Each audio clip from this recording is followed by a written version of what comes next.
The rain in Seattle didn't wash things clean. It just made the grime slicker. Serafina Ashworth sat at her desk on the 14th floor of the Treaty Council building, staring at a document that could start a war. Outside December, rain hammered against floor-to-ceiling windows.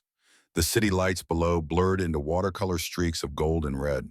She was 28 years old, Yale law graduate, 5 years as chief human liaison between the vampire courts and human government. 200,000 a year salary, Belltown penthouse with a view of Elliott Bay, closet full of designer suits she wore like armor, and she was so tired she could taste it. Her phone buzzed, a text from Vincent, her usual driver. Running late, traffic on I-5, 20 minutes. Serafina exhaled slowly through her nose. She had 90 minutes before the winter conclave began. 90 minutes before Lord Caleth Thorne stood before the European Vampire Council and proved he could rule the Pacific Northwest without letting his attachment to humans compromise him. 90 minutes before everything she had built came crashing down if she failed. She grabbed the treaty documents from her desk, 300 pages of legal framework that had taken her 6 months to negotiate. Page 97 still made her jaw clench. Territorial rights for werewolf packs in disputed zones. The European delegation would hate it. Caleth would defend it, because 6 months ago she had convinced him it was the right thing to do. 6 months ago. Serafina's hand paused on the document. 6 months ago, after a brutal 17-hour negotiations session that nearly ended in bloodshed, Caleth had found her alone in the archive room. She'd been crying, actually crying, something she never did. Not since her parents died when she was 12. Not since she learned that tears changed nothing. He hadn't said a word, just stood there in his perfect black suit, looking at her with those ice blue eyes that had seen 600 years of human tears and learned to look away. But he didn't look away from hers. "You argue like someone who believes words can stop wars," he'd said finally. His voice was low, that British accent smoothed by centuries into something unplaceable. "It's foolish and brave, and I don't know whether to admire you or pity you." She'd wiped her face with the back of her hand, mascara smeared across her knuckles. "I don't need either from you, Lord Thorne."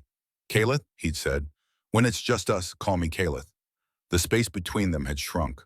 She didn't know who moved first. His hand had come up to her face thumb, brushing away a tear she'd missed.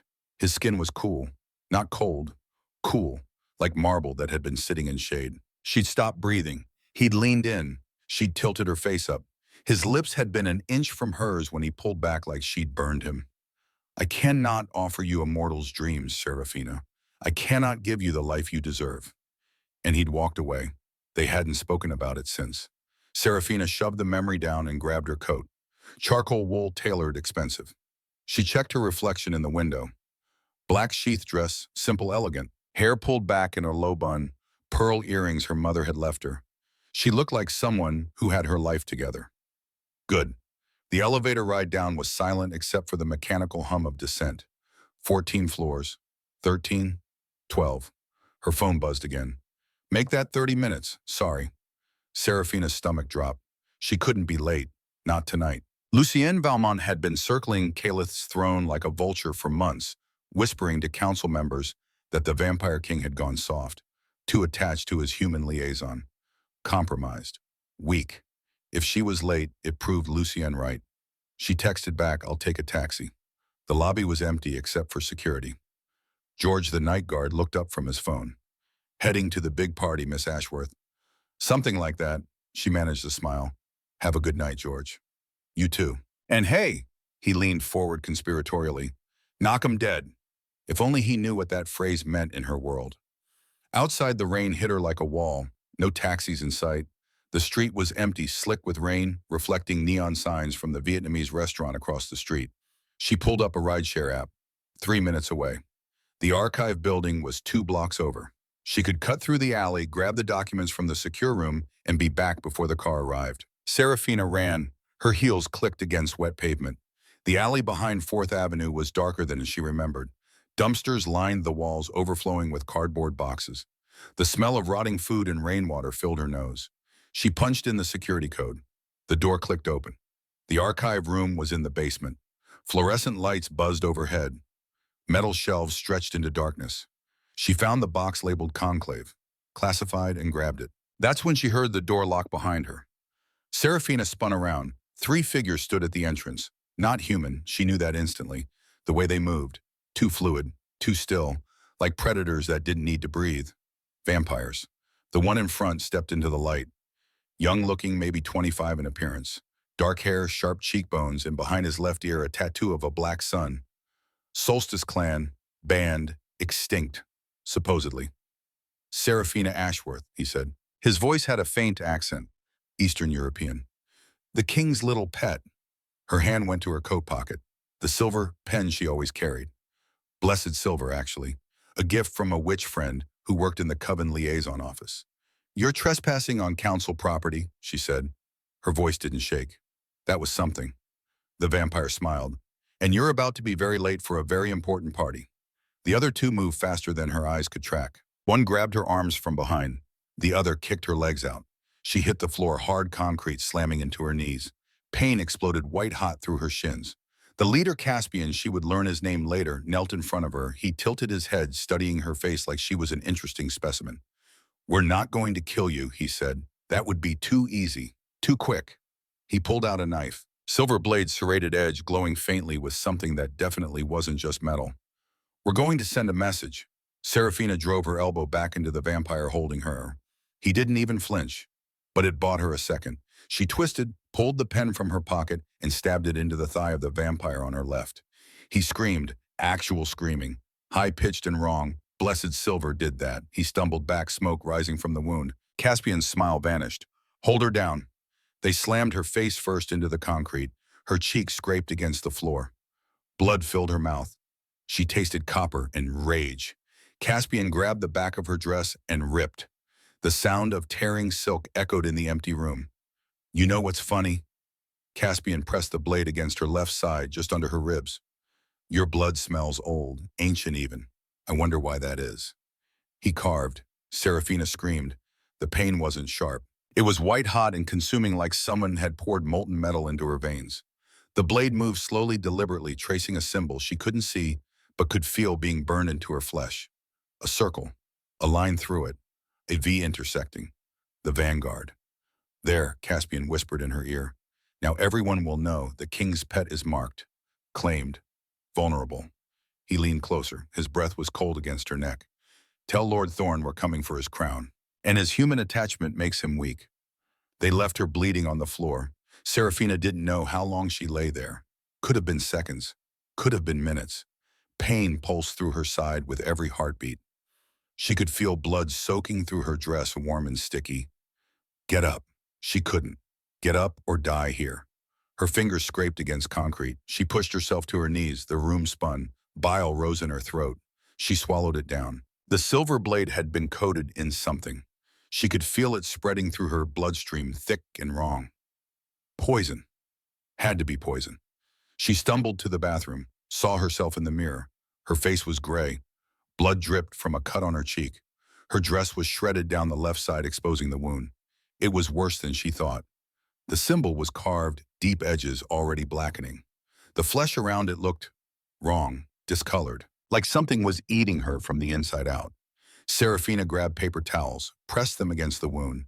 They soaked through immediately. She needed a hospital. But if she went to a hospital, questions would be asked. Police would be called. The attack would become public. And tonight at the conclave, Lucian would stand up and say, see, the human liaison can't even protect herself. How can Thorn protect a territory? No hospitals. She stumbled out of the building, flagged down a taxi that was miraculously passing by. The driver took one look at her in the rearview mirror. Jesus, lady, you okay? Bad breakup, she said. Her voice sounded far away. Just drive, please. She gave him the address of a 24-hour CVS 3 blocks from Thornhill Manor. In the fluorescent-lit bathroom, she bought everything she could. Gauze, medical tape, antiseptic, ibuprofen. A sewing kit from the craft aisle because the wound was too deep for butterfly bandages. Her hands shook as she threaded the needle. She bit down on a rolled-up magazine and stitched herself together. 7 stitches, crooked and ugly, but they held. She wrapped her torso in gauze until she looked like a badly made mummy. Then she threw a black shawl over everything, covering the bloodstains on her dress.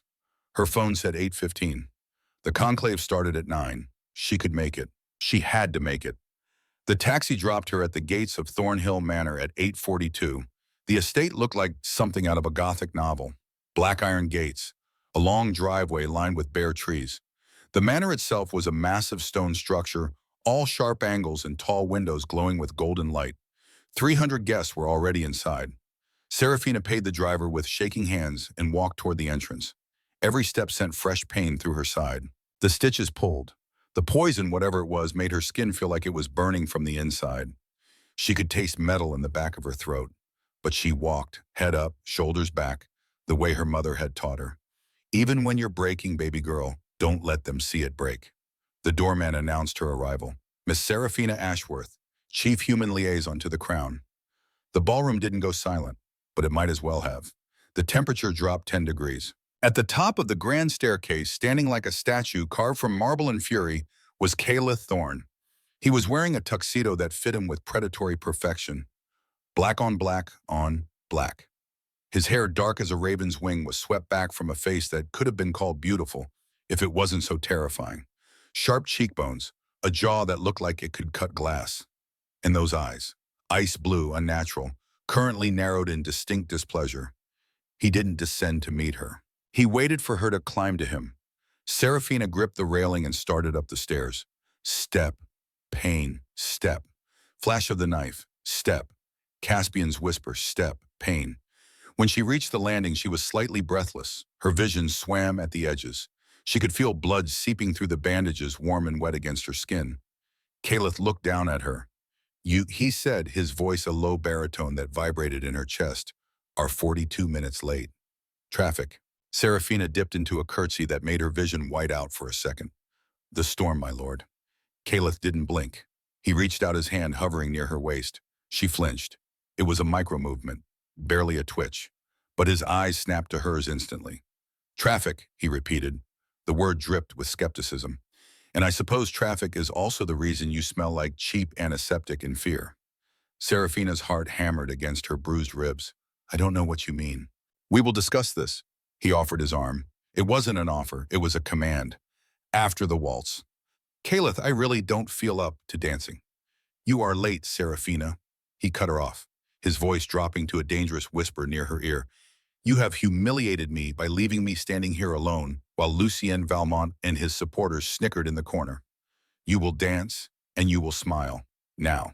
He gripped her hand. His skin was cool, hard as stone. He pulled her onto the floor. Serafina swallowed a scream as he spun her into the crowd. The ballroom was a sea of spinning colors and diamonds. The elite of Seattle's supernatural community were here. Witches in silk gowns, shifters in tailored tuxedos, vampires watching everything with predatory stillness. The string quartet played something haunting and classical. Strauss, maybe? Or Tchaikovsky? Serafina couldn't focus enough to tell. Caliph moved with fluid grace that made him impossible to stumble against. But every turn was fresh hell. His hand was splayed across the small of her back, right over the deepest part of the gash. You're stiff, Caliph noted. His tone was critical. Relax, Serafina. You look like you're marching to a funeral. I have a headache, she murmured, keeping her smile plastered on. The lights are bright. Don't lie to me. He spun her tighter this time. Serafina gasped. A small, sharp sound she couldn't suppress. Caliph paused, just for a fraction of a second. The couple behind them stuttered in their steps. He looked down at her, his brow furrowing. What is it? Nothing. She tried to pull back. I tripped. You never trip. He pulled her closer. His nose brushed her hair. He inhaled deeply. Vampires had senses that could detect a single drop of blood in a swimming pool. She had showered, scrubbed her skin raw, used half a bottle of perfume. But the wound was fresh. Serafina. His voice vibrated against her temple. Why is your heart rate 120 beats per minute? Because you're angry with me. I am angry, he agreed, but fear smells different than anxiety. You are terrified. I'm not. And he continued, his grip on her waist tightening. There is something else, something metallic. Serafina tried to pull away. He held her fast. The music swelled to a crescendo. Caliph steered her aggressively toward the edge of the dance floor, away from prying eyes. He didn't stop at the sidelines. He marched her straight toward the French doors leading to the East Terrace. Caliph, stop, she hissed, trying to dig her heels in. People are watching. Let them watch. He shoved the doors open and pulled her out into the cold night air. The terrace was empty, shadowed by high stone balustrades. The rain had stopped, but the air was freezing. Her breath misted in front of her face. Caliph spun her around, backing her against the stone railing. He loomed over her, trapping her with his arms on either side of her body. Enough games. His voice was deadly calm. You missed the opening ceremony. You missed the introduction of the European envoys. You disrespected my house. And now you flinch when I touch you. I'm sorry about the time. Sorry isn't enough. Kayla slammed his hand against the stone railing next to her head. The sound cracked like a gunshot. Do you understand the position you are in? You are the only human allowed in the inner circle. They look for weakness, Serafina. They look for any reason to tear you apart. And by being late, you painted a target on your back. I know, she shouted back. Tears stung her eyes. I know, okay? Then why? He grabbed her upper arms, shook her once. Why were you late? The shake was too much. Serafina's vision went white. Her knees buckled. She let out a cry of pure unfiltered pain, a ragged sound that cut through the silence of the terrace like a blade. Caliph froze. He didn't let her fall. He caught her holding her upright, but his expression had shifted from anger to confusion. He looked at his hands that were gripping her arms. Then he looked at her waist. The emerald silk just above her left hip was turning a dark wet black. Kayla stepped back as if burned. He looked at his own hand. His palm was stained crimson. Serafina. He breathed her name like a horrified exhale. She slumped against the railing, clutching her side, unable to hide it anymore. I tried to patch it up. Caliph didn't speak. The arrogance, the kingly posturing, it vanished instantly. In its place was something terrifying, a cold, deadly efficiency. He stepped forward, no longer rough. His hands hovered over her, trembling slightly. Who? Caliph, please. We have to go back inside. Who? His voice cracked like a whip. It's not, show me. It's ugly. Show me. He didn't wait for permission. He reached for the delicate straps of her dress. With a single, precise movement, he tore the expensive silk down the side. The fabric ripped with a sound like tearing paper. Cold air hit her skin. The sight that met him made the 600-year-old vampire king stop breathing.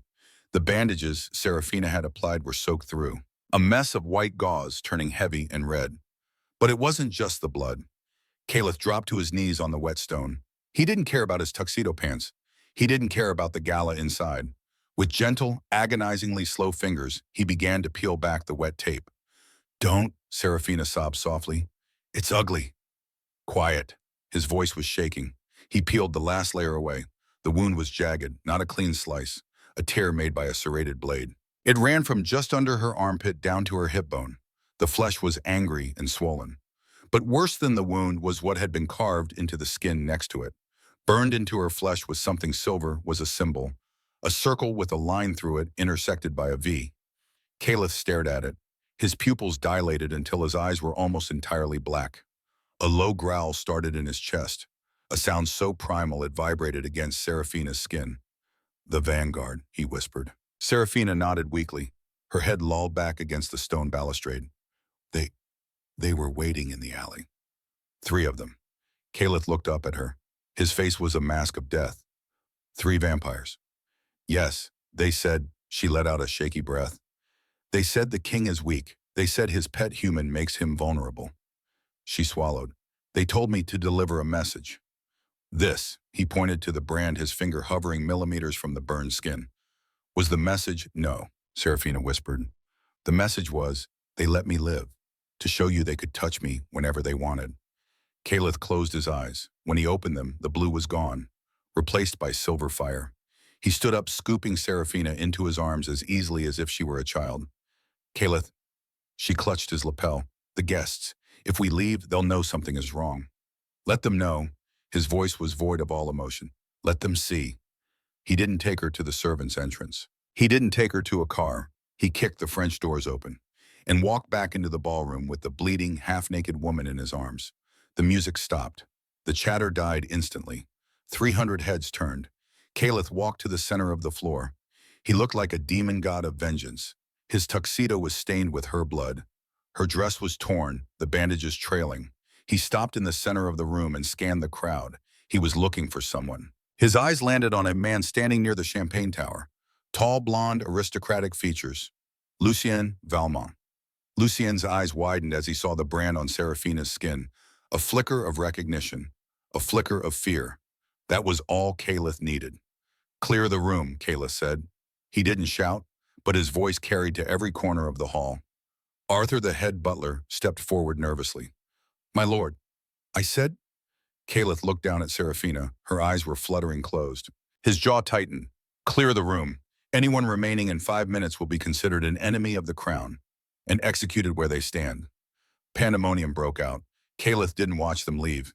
He turned and walked toward the grand staircase, carrying Seraphina toward the medical wing on the second floor. Stay with me, Seraphina, he commanded softly. He pressed a kiss to her clammy forehead. You do not have permission to die. I'm cold, she whispered. I know. His voice cracked. I'm going to burn the world to warm you up. Just wait. As he carried her up the stairs, the reality of the situation settled over him like a shroud. He had scolded her. He had humiliated her. He had been worried about his reputation while she was bleeding out in his arms, protecting his ego, hiding an injury inflicted by his enemies. Guilt, sharp and acrid, flooded his mouth. He kicked the door to his private infirmary open and laid her gently on the sterile bed. Get the healer, he roared down the hallway, and get Vincent. I want the security tapes from the archive building. I want names. I want addresses. He grabbed a clean towel and pressed it against her side. His hands finally were gentle. Seraphina looked up at him. Her vision was blurring. Caliph, don't start a war. He looked at her. His hand cupped her cheek, smearing a trace of her own blood on her pale skin. The war has already started, little bird, he said softly. They touched what is mine. Now I am going to end them. Dr. Thaddeus Cross burst through the door. Ancient vampire, 500 years old, wore wire-rimmed glasses that made him look like a professor. He took one look at Seraphina and went still. Get me O negative, get me silver extract solution, and someone find me a binding spell strong enough to keep her conscious. Caliph stepped back. Let the doctor work. But he didn't leave the room. He stood in the corner, arms crossed so tightly his shirt strained, and he watched. Dr. Cross cut away the rest of the bandages, examined the wound with clinical precision. Then he went very, very still. My lord, he said quietly, this isn't just a blade wound. I can see that. No, I mean the blade was coated in something. Dr. Cross looked up. His face was grim. Nightshade venom, ancient vampire alchemy, highly illegal, extremely rare. Caliph's blood went cold. What does it do? It's necrotic, eats tissue from the inside, spreads through the bloodstream. Dr. Cross pulled out a vial, drew a sample of Seraphina's blood, held it up to the light. It was darker than it should be, almost black. How long does she have? Dr. Cross met his eyes. 48 hours, maybe less. The poison is already in her organs. The world tilted. Caliph gripped the edge of the table to keep from collapsing. Fix it, he said. His voice was barely above a whisper. Fix it now. There's only one antidote, my lord. Dr. Cross set down the vial. The blood of the vampire who created the poison, extracted while they're still alive. Then we find them. And if we can't, Caliph looked at Seraphina, unconscious now. Her face was gray. Her lips were turning blue. We will, he said. We will find them, and I will make them bleed. He pulled out his phone. The screen was cracked. He must have crushed it when he carried her. It still worked. He dialed a number. Vincent, he said. His voice dropped to a register that was pure predator. Prepare the armored SUV and call Dante, Lyra, and Silas. Tell them to come to the estate, all of them. There was a pause on the line. My lord, with all due respect, those are your executioners. Are we going to war? Caliph looked at the woman on the bed. The woman who had argued with him about werewolf territorial rights because she believed it was right. The woman who cried when she thought no one was looking. The woman he had almost kissed 6 months ago and pulled away from because he was a coward. Yes, he said quietly, we are going to war, and Vincent, yes, my lord. Bring the security footage from the archive building. I want to see their faces before I tear them apart. He hung up. Dr. Cross was hooking Seraphina up to an IV. Clear fluid dripped into her veins. Her chest rose and fell in shallow breaths. Caliph pulled a chair to her bedside, sat down, took her hand in his. 6 months ago, he whispered to her unconscious form. I walked away because I was afraid that loving you would make you a target. I was right. His voice cracked. But I was also a fool, because staying away didn't protect you. It just made you face this alone. He pressed her knuckles to his forehead. So I'm done being afraid. I'm done being a coward. You survive this, Seraphina Ashworth. You survive. And I swear to you. His eyes burned silver in the dim light. I swear on 600 years of bloodshed and regret, Gret, I will find every single person who did this to you, and I will make them remember why they used to fear my name. From the doorway, footsteps approached. Vincent appeared. His face was pale. My lord, I have the security footage, but there's something you need to see. Caliph stood. He didn't let go of Serafina's hand until the last possible second. Show me. Vincent pulled up the footage on a tablet. The timestamp read 6:47 p.m. Serafina exiting the archive building. 3 figures emerging from the shadows. The attack. But just before it happened, Vincent paused the footage, zoomed in. There, barely visible in the corner of the frame, was Vincent himself, standing across the street, looking directly at the camera. He raised his hand, made a gesture, and the 3 vampires moved in. Caliph turned to Vincent very, very slowly. How much? He asked. His voice was soft, deadly. How much did Lucien Valmont pay you? Vincent's face crumpled. He promised me freedom, my lord. 100 years of service, and he promised to restore my humanity. I didn't know they would. I didn't know it would be this bad. You knew enough. Caliph's hand shot out, grabbed Vincent by the throat, lifted him off the ground. You watched. You signaled them, and you let them carve her open like she was nothing. I'm sorry. Sorry. Caliph's grip tightened. You will be. He looked into Vincent's eyes, and for a moment the ancient monster that lived beneath the civilized veneer showed itself. You're going to tell me everything. Every name, every meeting, every word Lucien said to you. His voice dropped to a whisper. And then I'm going to give you something you've wanted for a very long time. Vincent's eyes widened in hope. Freedom, death. Caliph threw him across the room. Vincent hit the wall and crumpled. Start talking, Caliph said. You have 5 minutes before I stop being merciful. And in the bed behind him, Serafina Ashworth slept on. Unaware that the Vampire King of Seattle had just declared war. Unaware that she had 48 hours to live. Unaware that the man who had walked away from her 6 months ago was now prepared to burn the entire world down to save her. The clock on the wall ticked forward. 47 hours and 59 minutes remaining. Across the city in a penthouse overlooking Elliott Bay, Lucien Valmont poured himself a glass of wine. Chateau Margaux, 1787, the year his wife had died. He took a sip, tasted like ashes as always. His phone buzzed, a text from an unknown number. It's done. Thorn has the human. Poison is active. 47 hours. Lucien smiled. 47 hours until Serafina Ashworth died. 47 hours until Caliph Thorn lost the one thing that made him feel human. 47 hours until the ancient vampire king crumbled under the weight of 600 years of loneliness and did something stupid. Something that would give Lucien the excuse he needed. There was a knock at the door. Lucien set down his glass. Come in. The door opened. A figure stepped inside, dressed in expensive clothes, face hidden by shadows. Is it done? The voice was smooth, cultured, old. The human is poisoned. Thorn is emotional, vulnerable. Lucien gestured to the chair across from him. Everything is proceeding as you planned. The figure sat down, reached up and pulled back the hood. Lord Constantine, head of the European Vampire Council. 600 years old if the records were correct, possibly older.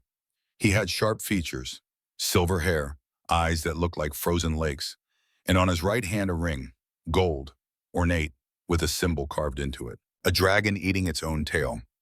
And the girl's bloodline, Constantine asked. You confirmed it. Yes.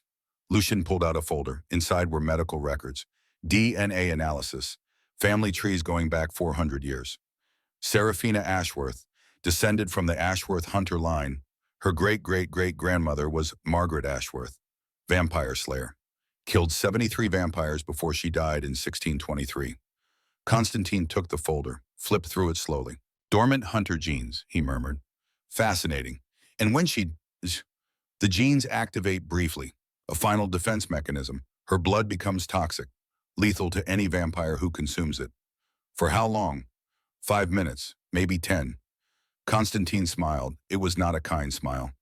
Plenty of time, he said. When she dies, we take the blood, we weaponize it, and we use it to destroy the Thorn bloodline once and for all. Lucien leaned forward. Why do you hate him so much? Thorn has ruled fairly. He's maintained the treaty. Do you know what the Draconis dynasty was? Lucien, silence. No, Lucien admitted. History says they were exterminated in 1503. History lies. Constantine set down the folder. The Draconis dynasty ruled Europe for 300 years. We were kings. We were Gom. And then the Thorn bloodline rose up. A peasant vampire with delusions of justice. Calith's grandfather led the rebellion. Killed my father. Killed my brothers. Burned our castles to the ground. His fingers tightened on the armrest. I was 10 years old when I watched my family burn. I've spent 600 years waiting, planning. And now, he looked at Lucien. Now I have the perfect weapon.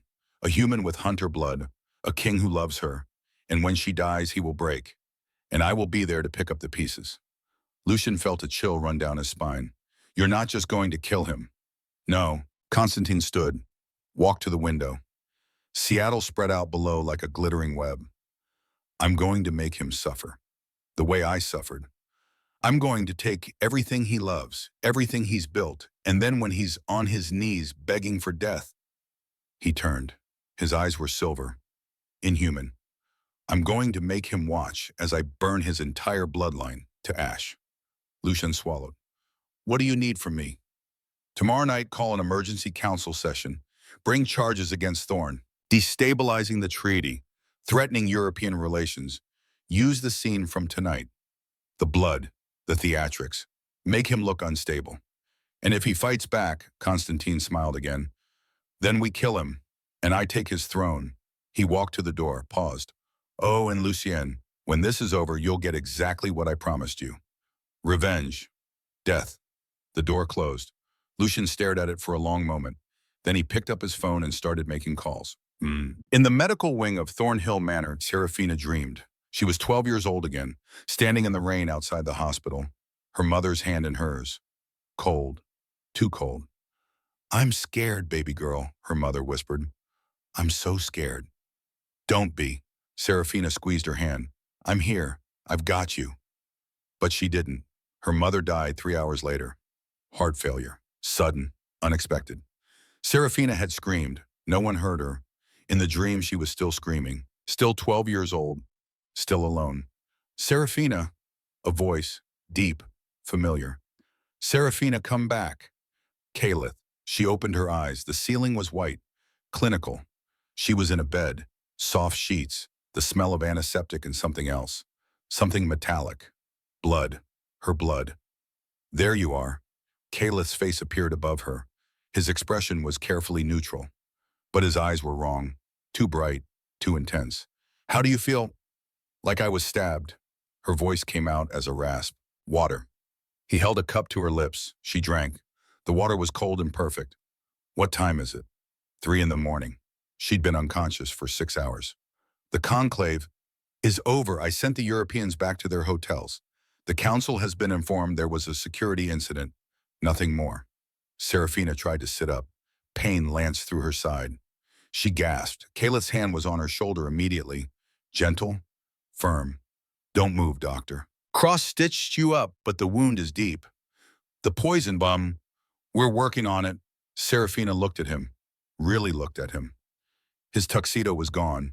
He wore a black shirt, sleeves rolled up to his elbows. There was blood on his hands, her blood. He hadn't washed it off. Calith, you need to rest. I'll rest when you're safe. I'm safe now. I'm here. You got me out. Safe. His laugh was bitter, sharp. Serafina, you have 42 hours before the poison reaches your heart. Safe is not a word I would use. 42 hours. 6 hours gone already. Then why are you here? You should be hunting them. Finding the cure. Dante, Lyra, and Silas are handling it. I'm staying here. That's stupid. Probably. Calith, I left you alone before. His voice cracked, just slightly, just enough. 6 months ago, I left you alone because I was afraid. And tonight you nearly died because of that fear. So no, I'm not leaving again. Not until I know you're going to survive this. Serafina stared at him. It wasn't your fault. Wasn't it? He looked at his hands. They attacked you to get to me. They carved you open to prove a point. That I'm weak. That loving you makes me vulnerable. Loving me, silence. Calith met her eyes. Yes, he said quietly. Loving you. The machines monitoring her vitals beeped faster. You pulled away, Serafina whispered. 6 months ago. You said you couldn't give me a mortal's dreams. I lied. Why come? Because I'm 600 years old, Serafina. I've watched everyone I've ever cared about die. My human family, my friends, lovers, they all turn to dust eventually. And I stay. Always. I stay. He leaned forward. I thought if I kept you at arm's length, if I stayed professional, I could protect you from that, from me. That's the stupidest thing I've ever heard. He blinked. Excuse me, you can't protect me by pushing me away. You just make me face danger alone. She reached out, took his hand.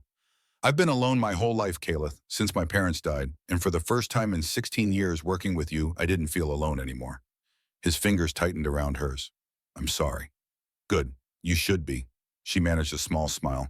Now go find the bastards who did this and make them bleed.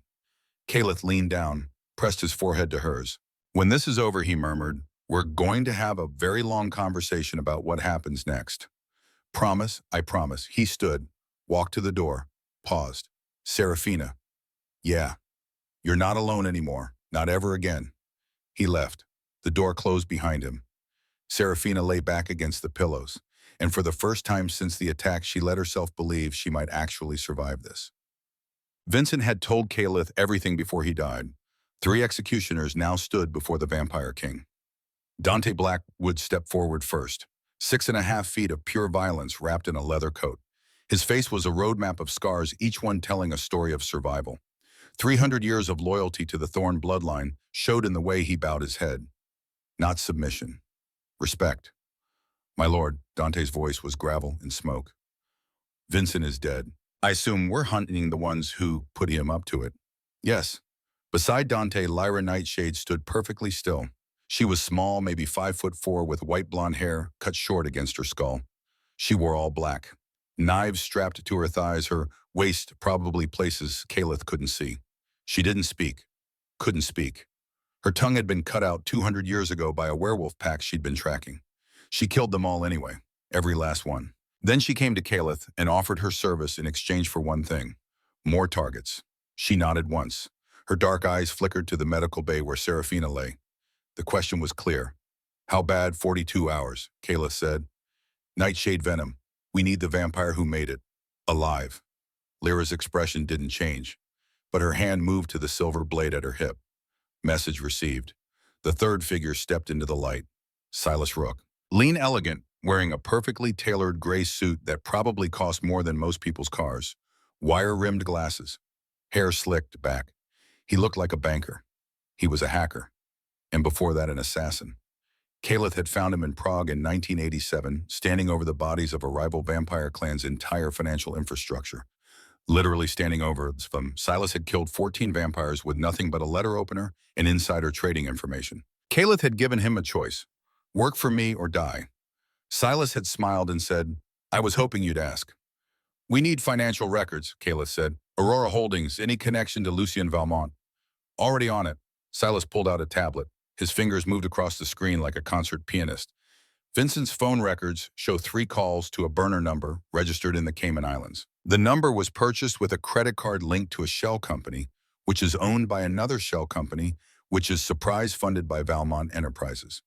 He turned the tablet around. Bank transfers, dates, amounts, $2 million, paid in 3 installments over the last 6 months. He's been planning this for a while, Silas said quietly. Caleth stared at the screen. 6 months. The exact amount of time since he'd almost kissed Serafina in the archive room. Since he'd pulled away. Since Lucien would have realized that the Vampire King had a weakness. Find them, Caleth said. His voice was empty, hollow. Find the 3 who attacked her. I want names, addresses. I want to know what they had for breakfast and who they love most in this world. Dante cracked his knuckles. When do we move Mao? Now. And Lucien? Silas asked. Caleth turned to look at the medical bay.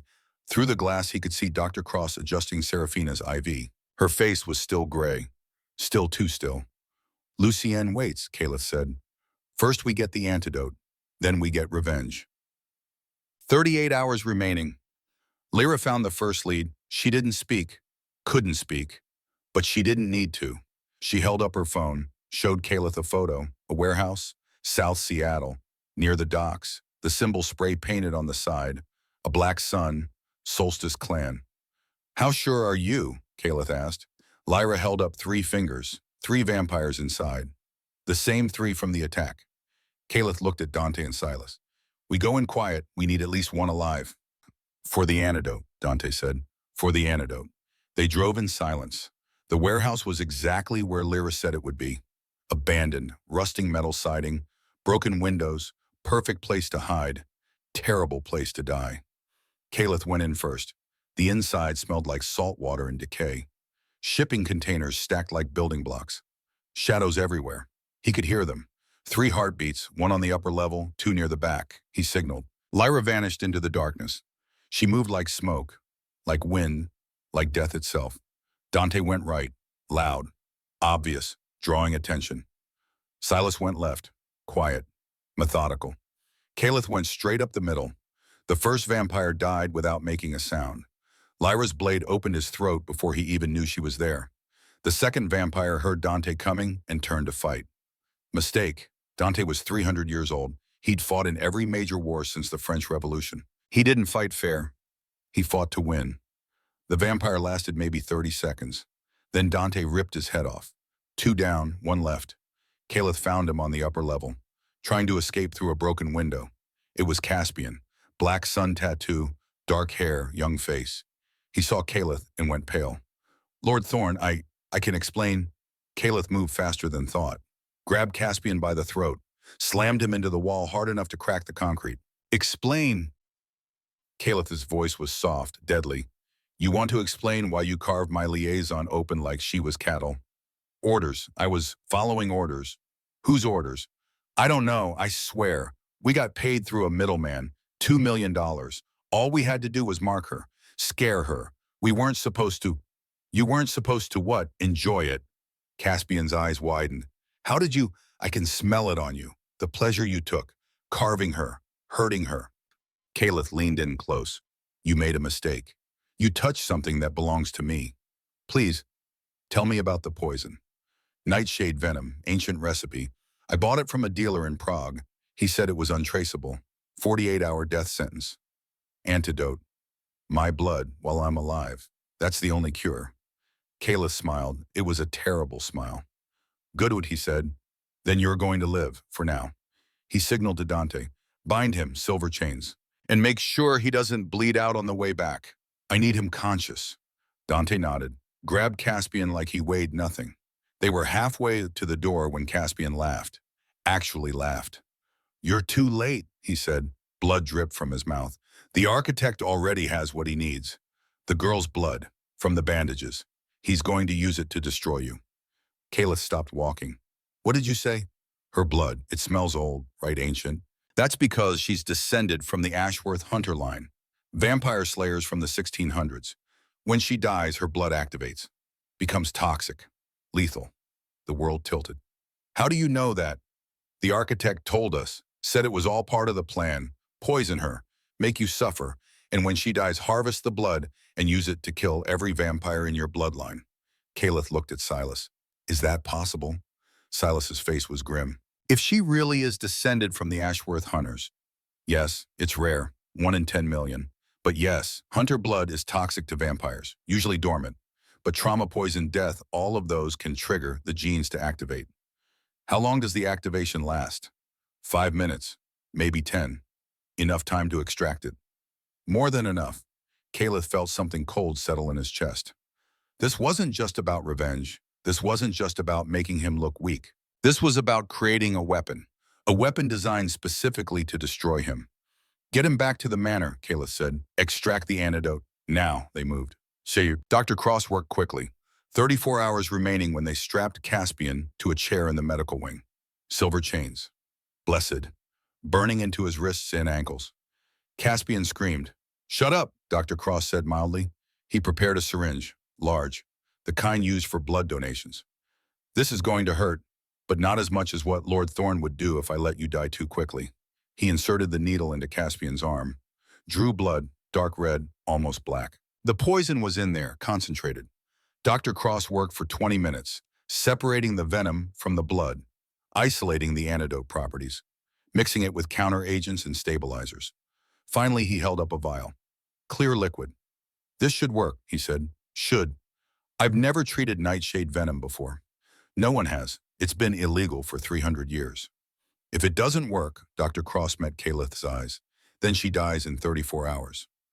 Calith took the vial, walked to Seraphina's room. She was awake, sitting up in bed, laptop open. "You're supposed to be resting," Calith said. "I am resting. I'm just also working." She gestured to the screen. "I've been researching Lucien Valmont. Did you know his entire family was killed in 1821? The Thorn Purge. You're doing my grandfather's." "What happened?" "The Valmont estate was harboring war criminals, vampires who had been kidnapping human children, using them for sport. My grandfather gave them a choice: surrender the criminals or burn with them. They chose burning. They chose pride." Serafina looked at him. "Lucien lost everything." "Yes, this isn't just politics. This is personal." "I know." Kayla sat down on the edge of the bed, held up the vial. "We found Caspian." Dr. Cross extracted the antidote. "Will it work?"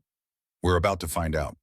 He handed the vial to Dr. Cross, who had followed him in. The doctor administered the injection, clear liquid flowing into Serafina's veins. She gasped. "It burns." "I know, breathe, focus on my voice." Calith took her hand. She squeezed so hard he felt bones grind, but he didn't pull away. 2 minutes, 3, 4. The black lines that had been spreading up her arm began to recede, slowly, then faster. The color returned to her face. Her breathing evened out. Dr. Cross checked her vitals. Heart rate normalizing, blood pressure rising. "The poison is..." He looked up, smiled. "It's working. It's actually working." Calith closed his eyes. "How long until she's stable?" 12 hours, maybe less, but she's going to live, my lord." Calith stood, walked to the window, looked out at the city. Dawn was breaking over Seattle, pink and gold light spilling across the skyline. Serafina was going to live, but the war was far from over. "Calith," Serafina's voice, weak but steady. "What happens now?" He turned to face her. "Now we prepare, because Lucien isn't going to stop, and neither is whoever he's working with." The next morning, Lucien Valmont called an emergency council session. The message went out to all 13 members. Subject: motion of no confidence against Lord Calith Thorne. Charges destabilizing treaty negotiations. Threatening European envoys. Executing a council servant without trial. Location: underground tribunal chamber. Pioneer Square. Time: tomorrow night, 8 p.m. Mandatory attendance. Serafina read the message on her tablet. She was out of bed now, still weak. Still bandaged, but alive. "He's making his move," she said. Calith stood by the window, arms crossed. "Yes. What are we going to do?" "We're going to fight back." "How much them? With the truth, with evidence, with you." Serafina blinked. "Me. You're the victim. You have the brand. You were attacked by vampires hired by Lucien. You're the proof we need that this is a conspiracy." "I can barely walk." "You don't need to walk. You just need to testify." Serafina looked down at her hands. "I'm scared." "I know. What if I mess up? What if I say the wrong thing? What if..." Calith crossed the room, knelt beside her bed, took her hands in his. "Listen to me. You are the smartest, strongest, most infuriatingly stubborn human I have ever met in 600 years. You negotiated a peace treaty between werewolves and vampires that everyone said was impossible. You stood up to a council of ancient vampires and made them listen. You survived an assassination attempt and still showed up to a gala because you didn't want to let me down." He leaned forward. "You don't mess up, Serafina. You show up and you win." She looked into his eyes. "What if we lose?" "Then we lose together." She kissed him, quick, impulsive. Their first real kiss. His lips were cool, soft. When she pulled back, he was staring at her like she'd just rewritten the laws of physics. "What was that for?" "Courage," she said, "for both of us." 12 hours before the tribunal, Silas burst into Calith's study. "I found something." He threw a folder onto the desk.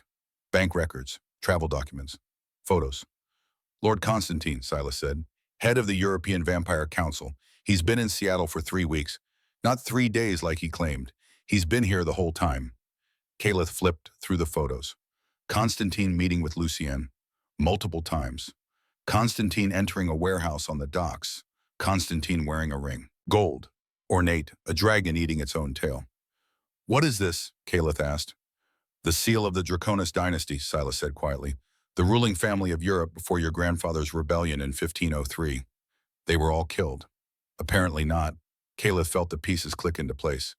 Constantine isn't his real name. No, I ran facial recognition through every database I could find, including some I probably shouldn't have access to.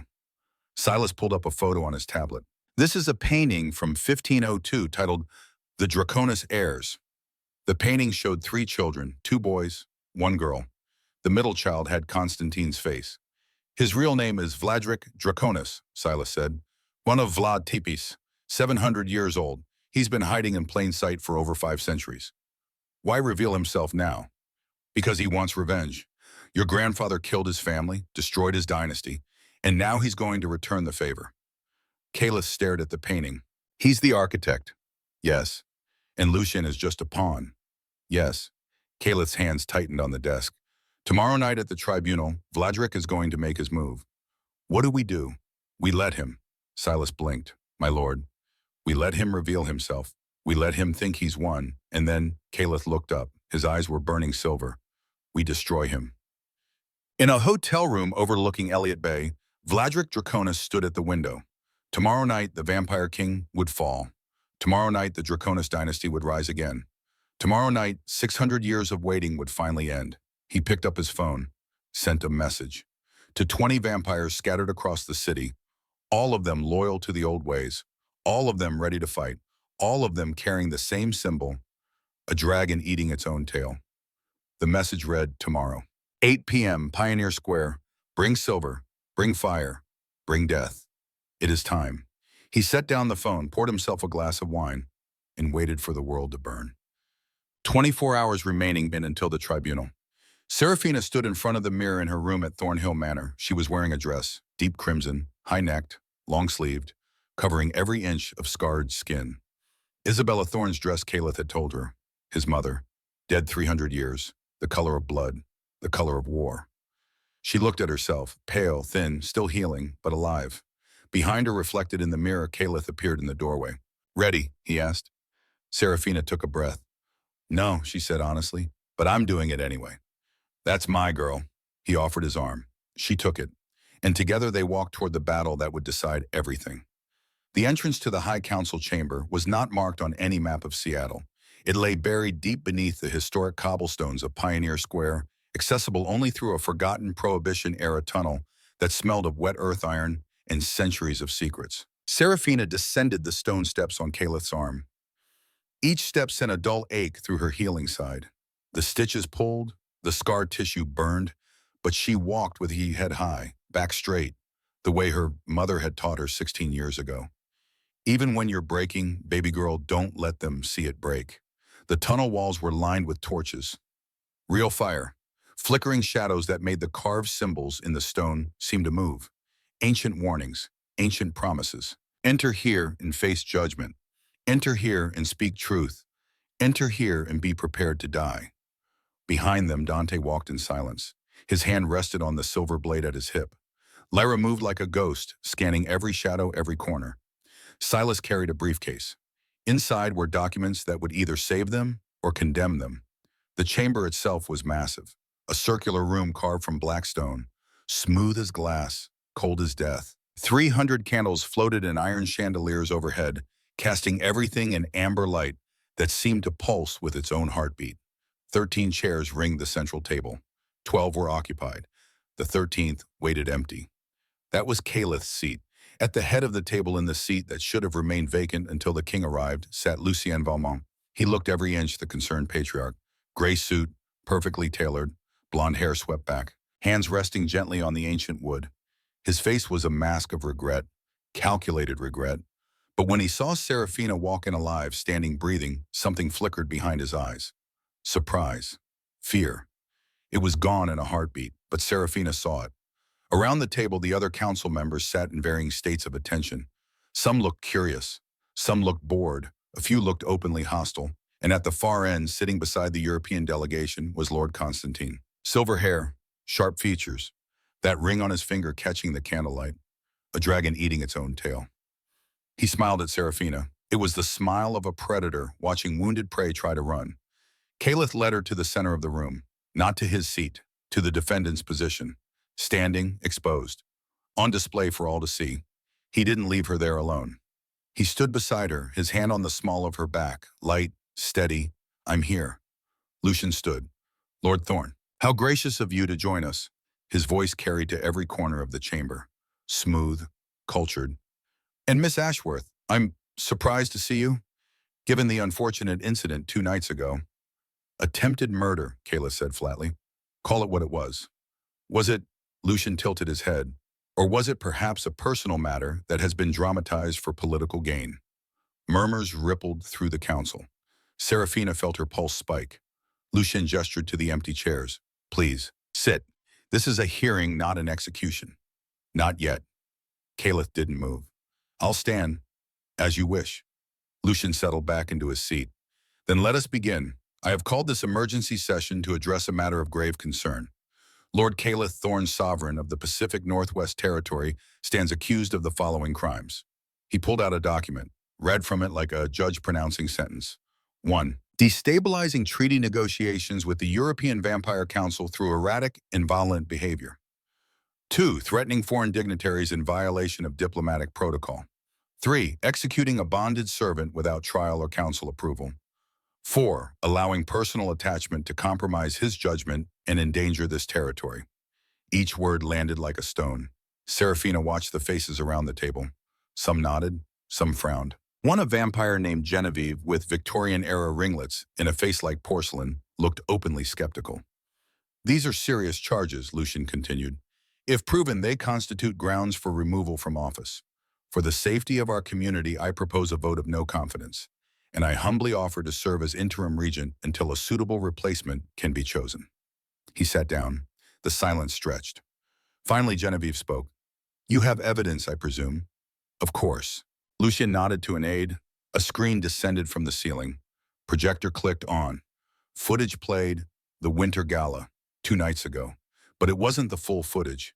It was edited, spliced together to show Caliph grabbing Serafina, shaking her crying out, the blood, him carrying her through the ballroom like a madman. His voice distorted, shouting at the guests, clear the room or be executed. It looked bad. It looked like exactly what Lucian was claiming, a king losing control. As you can see, Lucian said, Lord Thorne's behavior was erratic, violent, unfit for leadership. That footage is manipulated, Serafina said. Her voice rang out clear and steady. Heads turned. Lucienne smiled. Miss Ashworth, how kind of you to speak up.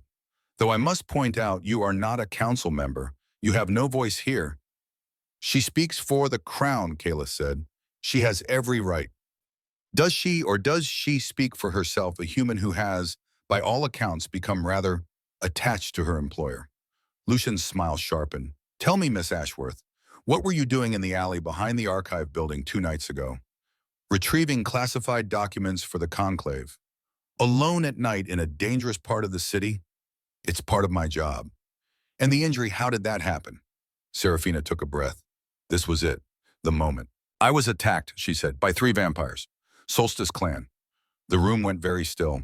Solstice clan had been extinct for 50 years, banned, hunted, destroyed, or so everyone thought. That's quite a claim, Lucian said. Do you have proof? Serafina reached for the high collar of her crimson dress. Her hands shook, just slightly. Caliph's hand found hers, squeezed once. You can do this. She pulled down the fabric, exposing her shoulder, her collarbone, the top of the wound. And the brand? A circle, a line, a V, the vanguard. Gasps echoed through the chamber. Even Lucienne went pale. The vanguard hasn't existed in half a century, Genevieve said. She stood, walked closer, examined the mark. This is real. Blessed silver, recent, maybe 72 hours old. Who did this to you? Another council member asked. 3 vampires, Serafina said, led by a man named Caspian. Black sun tattoo, Solstice clan marker. And where is this Caspian now? Dead, Caliph said. I killed him, after he confessed. Convenient, Lucian said. The only witness is dead. Not the only witness. Silas stepped forward, opened his briefcase. We have his confession, recorded, and we have financial records. He spread documents across the table. Bank transfers, dates, amounts, $2 million from Aurora Holdings to a Cayman Islands account, traced back through 3 shell companies, all owned by Valmont Enterprises. You funded the attack, Serafina said. She looked directly at Lucian. You paid them to mark me, to hurt me, to make Caliph look weak. Lucien's mask slipped, just for a second. That's absurd. Those records could be fabricated. We also have Vincent's testimony, Caliph said. Before he died, he confessed. You paid him to delay Miss Ashworth, to ensure she arrived late, to ensure the attack had time to happen. Vincent was a traitor. His word means nothing. Then perhaps you'd like to explain why your personal account shows a payment of $500,000 to Vincent's offshore account 3 days before the attack. Silas slid another document across the table. Lucien stared at it. His jaw worked. This is a setup. Thorne has manufactured evidence to discredit me because I dared to question his judgment. Enough. The voice came from the end of the table. Lord Constantine stood. All eyes turned to him. He was smiling. Not the polite smile of a diplomat, the smile of a man who had just won a game no one else knew they were playing. This is fascinating, Constantine said. Truly, but I think we're all missing the larger point. He walked toward the center of the room, slow, measured, like a predator circling prey. The issue isn't whether Lucien funded the attack. The issue is why it worked. He gestured to Serafina. This human woman was targeted, easily, successfully, because Lord Thorne's attachment to her is well known. Exploitable. She survived, Caliph said. Barely. And at what cost you cleared a ballroom, threatened European dignitaries, executed a servant, all because of one human. Constantine's smile widened. You've proven Lucien's point, Lord Thorne. You are compromised. I protected my liaison. You lost control. The words hung in the air. Serafina felt Caliph's hand tighten on her back. Who are you? Caliph asked quietly. Constantine blinked. I beg your pardon. I asked who you are, because you're not Lord Constantine, head of the European Vampire Council. That man died in a carriage accident in Vienna in 1834. Silence. Complete. Total. Silence. Constantine's smile didn't waver. You're mistaken. Am I? Caliph pulled a photograph from his jacket. Old, faded. A painting from 1502. This is a portrait of the Draconis heirs, 3 children, commissioned by Vlad Tepes before the rebellion. He held it up. The resemblance was unmistakable. Constantine's face, younger, but the same. The Draconis dynasty was destroyed in 1503, Caliph continued. My grandfather led the rebellion, killed the ruling family, burned their estates, or so history claims. He stepped forward. But you survived, didn't you? You've been hiding for 500 years, waiting, planning, and now you're here, using Lucien, using Serafina, using all of us. Constantine stared at him, then he started to laugh. It was a cold sound, ancient, wrong. Oh, Caliph. He reached up, pulled at his face. Glamour magic rippled and fell away. The face beneath was sharper, harder, eyes like frozen silver. You always were clever, just like your grandfather. Darius Thorne, the peasant who thought he could play king. The room erupted, council members shouting, guards reaching for weapons. My name, Constantine said, no, not Constantine anymore, is Vladric Draconis, son of Vlad Tepes, heir to the dragon throne, and I have waited 500 years for this moment. He turned to the other European delegation members. They stood, shed their own glamours, 20 vampires, all wearing the dragon seal, all armed. You took everything from me, Vladric said. His voice echoed through the chamber. My father, my brothers, my birthright. Your grandfather burned my world to ash. And I swore, his eyes burned silver, I swore I would return the favor. This is insane, Genevieve said. The council will never, the council is dead.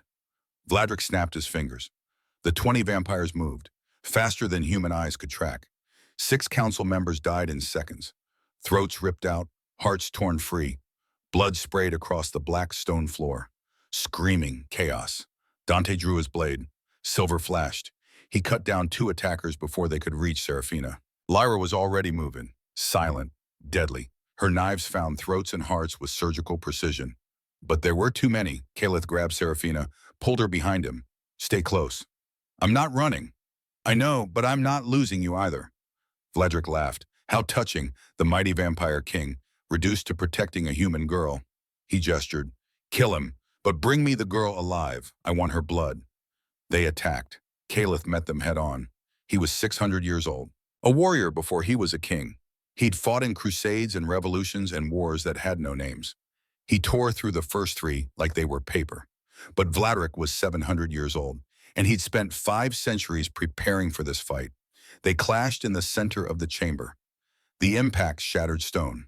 Kalith drove Vladrik back, slammed him into the council table. Wood splintered. Vladrik's claws raked across Kalith's face, deep gashes that wept dark blood. Kalith didn't flinch. He grabbed Vladrik's throat, squeezed. "You made a mistake," Kalith snarled. "You touched her, and now I'm going to end you." Vladrik smiled through the chokehold. "Am I the one who made a mistake?"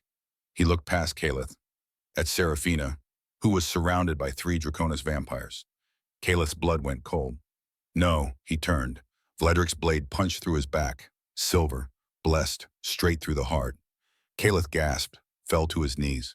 "Kalith," Serafina screamed. She tried to run to him. The vampires grabbed her, held her back. "Perfect," Vladrik said. He pulled the blade out.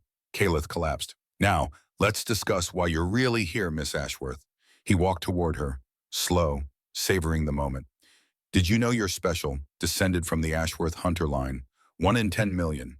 Your blood carries dormant genes, genes that activate when you're under extreme stress. Trauma, fear, death." He grabbed her chin, forced her to look at him. "When you die, your blood becomes toxic, lethal to vampires, for about 5 minutes, just long enough for me to harvest it, weaponize it, and use it to destroy every last member of the Thorn bloodline." Serafina spat in his face. He backhanded her. She tasted blood. "Feisty, I like that." Vladrik wiped his face. "Hold her down. I want to watch her bleed." The vampires forced her to the ground. One of them pulled out a knife. Silver, just like the one that had killed Kalith. Serafina looked across the chamber. Kalith was still down, not moving, blood pooling beneath him. Dante was fighting 3 vampires, Lyra 2 more. They were losing. This was it. This was how it ended. No, the thought came from somewhere deep, somewhere primal. No, not like this. She remembered Caspian's whisper in the alley. "Your blood smells old, ancient." She remembered Dr. Cross's words, dormant hunter genes, Epsilon 9. She remembered Kalith teaching her to fight. "You don't need to be stronger. You need to be smarter." The vampire raised the knife. Serafina twisted, grabbed the silver pen from her pocket, the one she always carried. Blessed silver drove him into the vampire's eye. He screamed, fell back. She rolled, grabbed his dropped knife. The other 2 vampires lunged. She didn't think, just moved. Her body knew what to do, faster than she'd ever moved, stronger than she'd ever been. The dormant genes weren't dormant anymore. They were awake, and they were screaming. She killed the first vampire with a slash across the throat, the second with a stab through the heart. Silver blade. Clean kills. They crumbled to ash. Serafina stood, breathing hard. Her vision had changed. Everything was sharper, clearer. She could see in the dark, hear heartbeats, smell blood. Hunter instincts activated. Vladrik stared at her. "Impossible, you're not dying. The genes shouldn't." "I've been dying since the moment you poisoned me," Serafina said. Her voice was different, harder. "You just gave me a reason to fight back." She moved, faster than Vladrik expected, drove the knife toward his heart. He blocked. Barely. They fought. Serafina had never trained for this, never fought a vampire hand-to-hand. But her body knew. Centuries of hunter knowledge written into her DNA, every weakness, every vulnerability. She exploited them all. But Vladrik was older, stronger. He caught her wrist, twisted. The knife clattered away. "Nice try, little hunter, but you're still human." He threw her across the room. She hit the wall hard, felt ribs crack. Pain exploded white hot. She tried to stand, couldn't. Vladrik walked toward her. "Any last words?" Serafina looked past him, at Kalith, who was standing. The wound in his chest was already healing. Slow, but healing. He'd survived. Because he was 600 years old and harder to kill than Vladrik thought. "Yeah," Serafina said. "Duck." Vladrik turned. Kalith's fist caught him in the face. The impact sent him flying. Kalith helped Serafina to her feet. "Are you hurt?" "Broken ribs. I'll live. I've had worse." He cupped her face. "You activated." "I know. You're incredible." "I know that too." She grabbed his hand. "Blood bond, now." "What, Dr. Cross said it could work. Your blood and mine. It'll amplify your power. Give us a chance. It'll change you permanently. You'll be bound to me for 300 years. I choose it. I choose you. Now stop arguing and bite me." Kalith stared at her. Then he smiled, that terrible, beautiful smile. As you wish. He pulled out a silver blade, cut his palm. She did the same. Their blood mixed. The moment it touched, the world exploded. Light, blinding, white hot. Power surged through them both. Serafina gasped. She could feel everything. Caleth's strength, his speed, his 600 years of knowledge flooding into her mind, and he could feel her. Her courage, her will, her hunter instincts. They became something new, something unprecedented. A vampire and a hunter, bound by blood and choice. The first of their kind. When the light faded, they stood together, hand in hand. Vladrik stared. No, that's impossible. Hunters can't bond with vampires. Apparently, Serafina said we can. They moved as one. Caleth supercharged with hunter knowledge. Serafina enhanced with vampire strength. Vladrik didn't stand a chance. Caleth drove him back, broke his arm, shattered his ribs. Serafina cut off his escape routes, anticipating every move. Finally, Caleth had him pinned, one hand around his throat, the other raised, claws extended. This is for my grandfather. For every life you destroyed, for 500 years of scheming. He drove his hand into Vladrik's chest, ripped out his heart, held it up for everyone to see. Vladrik's eyes went wide, then empty. His body crumbled to ash. 700 years, gone in an instant. The chamber went silent. The remaining Draconis vampires saw their leader fall, and they ran. Dante and Lyra let them go. It was over. Caleth dropped the heart, turned to Serafina. She collapsed into his arms. I've got you, he murmured. I've got you. Oh. In the corner of the chamber, forgotten in the chaos, Lucien Valmont tried to crawl away. His spine was broken. Vladrik had snapped it like a twig when Lucien realized he'd been betrayed. Genevieve stood over him, one of the few council members who survived. Please, Lucien whispered. Please, I didn't know. He used me. I just wanted revenge. Genevieve finished. I know, but revenge doesn't excuse treason. She looked at Caleth. What do we do with him? Caleth looked at Serafina. Your choice. Serafina walked over, looked down at the man who had orchestrated her attack, who had paid to have her carved open, who had wanted her dead. Trial, she said. Public, legal, by the book. Lucien's eyes widened in hope. And then execution, Serafina finished. You wanted to prove Caleth was a tyrant. We'll prove you wrong. Justice, not vengeance. Caleth smiled. As the lady wishes. 3 weeks later, Serafina Ashworth stood on the balcony of Thornhill Manor and watched the sunrise over Seattle. The city spread out below like a circuit board. Lights fading as dawn broke pink and gold across the horizon. She was wearing silk pajamas. Caleth's shirt. It was too big on her. She didn't care. Behind her, the bedroom door opened. Caleth emerged, shirtless, hair mussed. He looked almost human in the morning light. Almost. You're up early, he said. Couldn't sleep. Bad dreams. Good ones, actually. He came up behind her, wrapped his arms around her waist, careful of the scar on her side. It had healed, but it would never fully fade. A reminder, she wore it like a medal. What were you dreaming about? The future. She leaned back against him. 300 years is a long time. It is. Think you can stand me for that long? I survived 600 years alone. I think I can manage 300 with you. She smiled, turned in his arms, kissed him. His lips were cool, familiar now. When she pulled back, he was looking at her like she'd hung the stars. What? Nothing, just memorizing this moment. What's all? Because I spent 600 years walking through darkness, and you're the first light I've seen. That's incredibly cheesy. I know. I love it anyway. I know. They stood there, watching the sunrise. In the city below, life went on. The tribunal had ended with Lucien's execution 3 days ago. Public, legal, witnessed by every council member and half the supernatural community. Serafina had watched. She didn't feel joy, just closure. The European Vampire Council had sent a new delegation. Genuine this time. The treaty was signed, the territories were secured, and Serafina Ashworth was named co-regent of the Pacific Northwest. First human in history, first Dhampir, first of a new era. Do you regret it? Caleth asked quietly. Regret what? The bond, giving up a normal life, 300 years tied to me. Serafina looked at him. I never had a normal life, Caleth. My parents died when I was 12. I've been alone ever since. Fighting, surviving, building walls so high no one could climb them. She took his hand. You didn't take anything from me. You gave me something I never thought I'd have. A partner, a purpose, a future that doesn't end in 40 years. You're sure? I chose you?